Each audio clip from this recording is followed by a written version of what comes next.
The village of Mizi lay at the edge of the forbidden forest, a place whispered about in hushed tones for generations. Villagers feared the forest, believing it was haunted by the spirit of a vengeful woman. Children were warned never to go near it, and even the bravest adults gave it a wide berth. One evening, the village elder, Babati, noticed something strange. The animals were restless, and the usual night sounds, the chirping, the distant howls, had fallen into an eerie silence. A cold wind swept through the village, carrying a faint, sorrowful wail.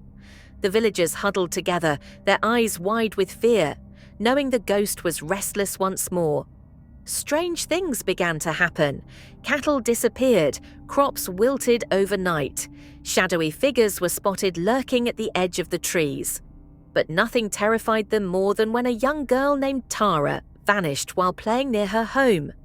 Her mother swore she saw a pale woman in white beckoning the child into the forest. Panic gripped Mizi, and the villagers turned to Babati, begging for a solution. Determined, Babati gathered the bravest men and set off into the forbidden forest. Their hearts were heavy, their hands shaky, but they had no choice. The forest welcomed them with towering, twisted trees, their skeletal branches clawing at the sky. An unnatural chill clung to the air. As they ventured deeper, whispers floated on the wind, soft, mournful, as if the forest itself was weeping. Then, sudden chilling laughter echoed around them. The men froze, terror rooting them to the spot. But Babati, steeling himself, urged them onward, reminding them why they had come, to save Tara and end the nightmare. Hours later, they stumbled into a clearing. At its center stood an ancient, monstrous tree, its bark scarred with deep gashes and strange symbols. As they approached, the ground trembled. A figure materialized before them, a ghostly woman, her eyes burning with unrelenting anger. She spoke, her voice echoing through the trees, heavy with sorrow and betrayal. Long ago, she revealed, she had been wronged by the villagers, and her spirit could not find peace. Realization dawned on Babati. They had to right the old injustice. Back in Mizi, he gathered the elders and scoured the ancient writings. The truth surfaced. The ghost was once a healer named Nasha, falsely accused of witchcraft and exiled to the forest, where she died of heartbreak and rage. The villagers had forgotten, but Nasha's spirit had not. A ritual of atonement was needed. The villagers came together, gathering sacred herbs, building a ceremonial fire, and crafting an offering of peace.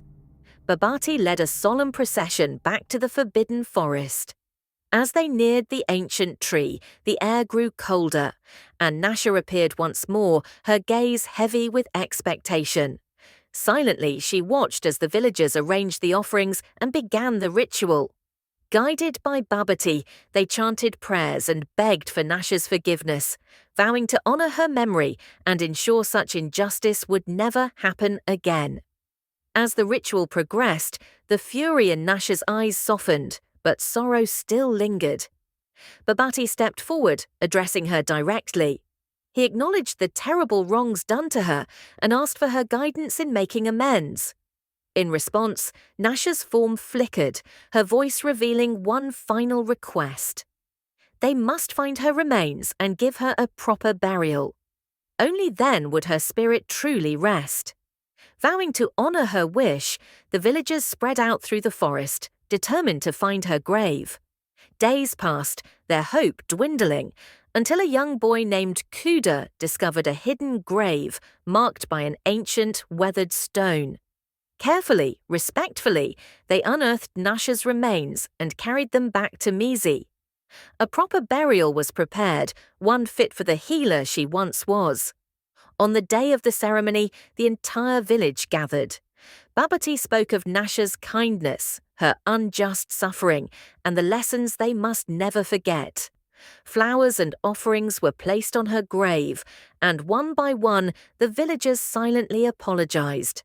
As they finished, a gentle breeze swept through Mizi, and a soft glowing light rose above the grave. Nasha's spirit, finally at peace, smiled warmly at the villagers before fading into the sky. The haunting lifted. The forest, once a place of dread, seemed to exhale a long-held breath of relief. In time, the villagers transformed the edge of the forest into a beautiful garden around Nasha's resting place, a living memory of justice, forgiveness, and the healing power of truth. Babati made sure her story was told to every new generation, so no one would ever forget the ghost who taught them the price of injustice. And so peace returned to Mizi. The village thrived, forever changed by the spirit who once haunted the forbidden forest.